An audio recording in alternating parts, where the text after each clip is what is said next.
You're listening to the Daily Mishnah Podcast with Benedict.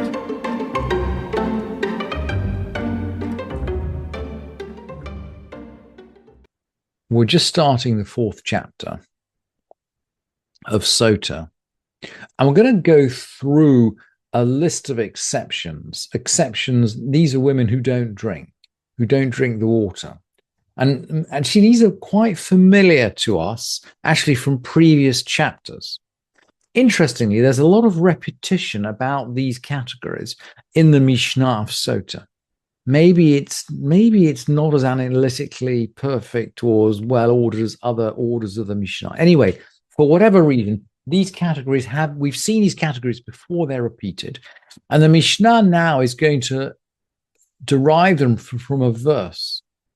So we're going to bring what feels like a halachic midrash at the beginning of the fourth chapter. And by the way, as we get into the fifth chapter, we'll get into a list of all kinds of other teachings. So maybe we're in the Beit Midrash now. And we need these two verses, both from Bamidbar, from the story of the Sotah, but from late on in the story. And we haven't looked at these verses before. They summarize the whole process, and they say right at the end, Zot Torat HaKanaot, this is the Torah of jealousy, Asher Tistei Isha Tachat Isha, when a wife goes aside, Tachat Isha, does that mean instead of her husband, or does it mean under her husband? Tachat can mean instead of or under. We're not quite sure, but let's just keep that ambiguity in mind.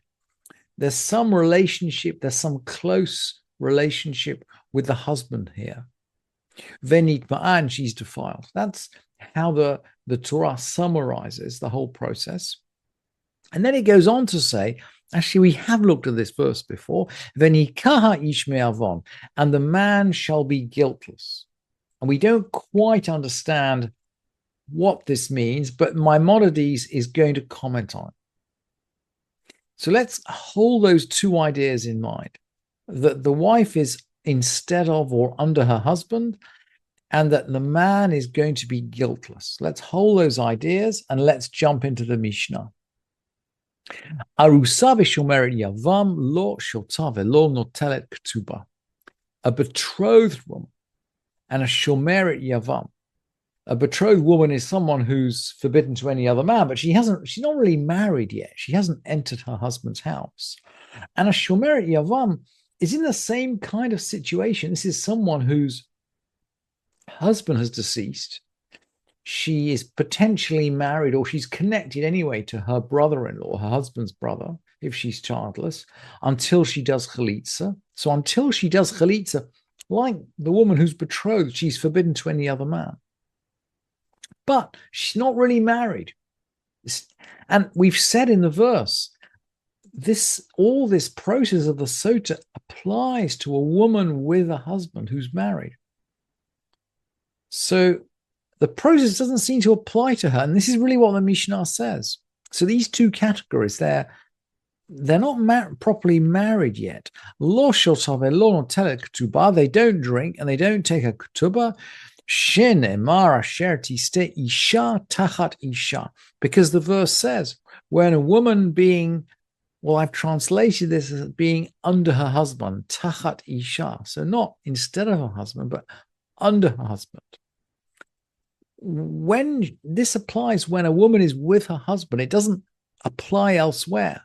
And the Mishnah concludes as a classic language from the halachic midrash, prat la'arusa u'l'shomeret yavam. This language specifically excludes a betrothed woman and a shomeret yavam, i.e. we can learn it out from the verses. And then the Mishnah continues, Amanah l'chohen gadol, a woman who marries a widow who marries a high priest. Well, we know it's a forbidden relationship. The high priest can't marry a widow. Grusha v'chalutza l'kohen edyot, a divorced woman or someone who's done chalitza, who marries a regular priest. We know it's another forbidden relationship. Mamzeret u'nutina liYisrael, a mamzeret or a netina, and a netina, someone who's not Jewish, to a regular Israelite. Uvat Yisrael, uvat Yisrael mamzer elanatin. An Israelite girl who marries a mamzer or a natin. All these are forbidden relationships.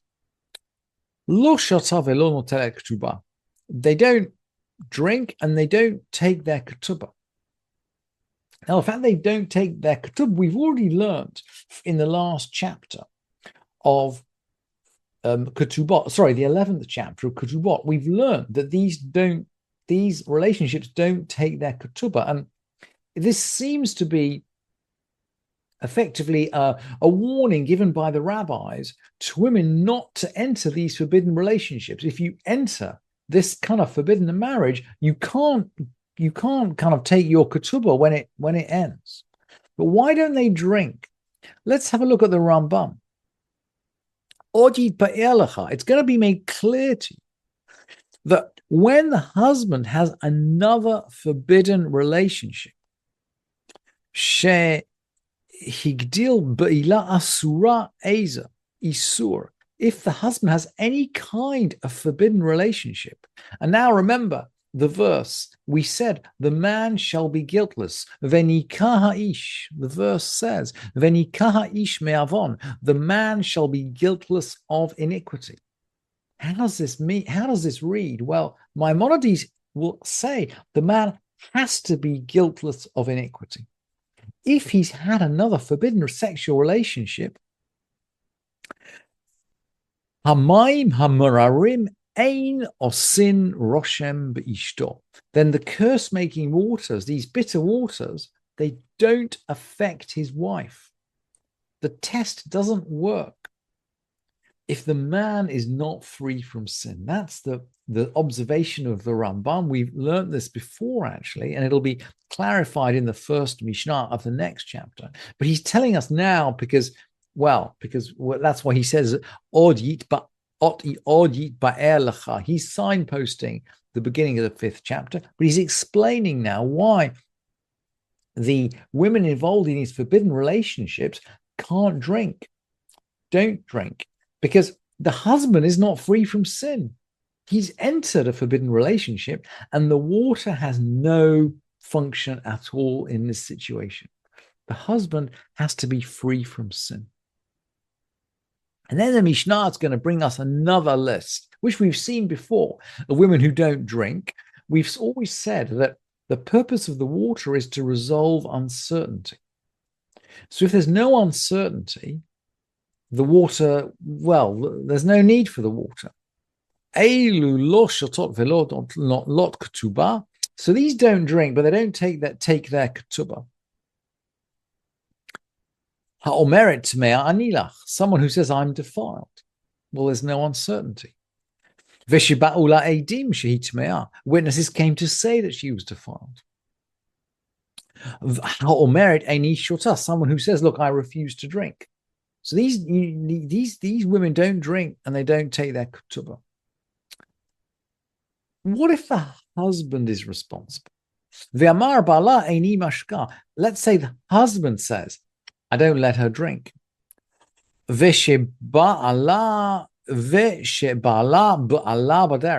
her husband has a sexual relationship with her on the journey? Well, that's forbidden. He can't do that. So she takes her ketubah, she doesn't drink. She doesn't drink because her husband effectively is preventing her from drinking. But she takes her ketubah because the assumption is that she's innocent here. What if the husband dies? We really don't know. So if the husband dies, well, clearly she can't drink the water because she doesn't have a husband. She's not under her husband. But we don't actually know whether she's innocent or guilty. There we really are left in a state of uncertainty. What are we going to do? Meitu balehen ad shelo yishtu. Their husbands died before they got round to drinking. What are we going to do? Beit Shammai omrim not lo ketubah velo shotot. Beit Shammai say they actually take their ketubah. Clearly, they're not going to drink. why do they take their ketubah? Well, as far as Beit Shammai is concerned, the execution of the ketubah already moves the property into the domain of the wife. It's her property. And for the heirs to take that property away from her, well, they have to prove that she's guilty. Well, they can't do that. They can't do that. The property remains where it's assumed to be. And Beit Shammai assumes that she has title to the property when the ketubah is executed. So she takes her ketubah. Let's have a look at Beit Hillel. Uveit Hillel omrim lo shotot velo notlot ketubah. Beit Hillel say they don't drink and they don't receive their ketubah. So for Beit Hillel, the ketubah is a claim on the husband's estate. And of course, the rule about a claimant is that they have to establish the right to their claim. So Beit Shammai will say, look, the property is in the hands of the widow, so the heirs have to establish a claim. Beit Hillel would say, no, the property is in the hands of the heirs, and she has to establish a claim. And of course, it's exactly the same result because there's uncertainty, because we can't prove anything either way. If the property is assumed to be in the hands of the heirs, then she cannot establish a claim. Thank you for listening to this edition of the Daily Mishnah Podcast with Benedict.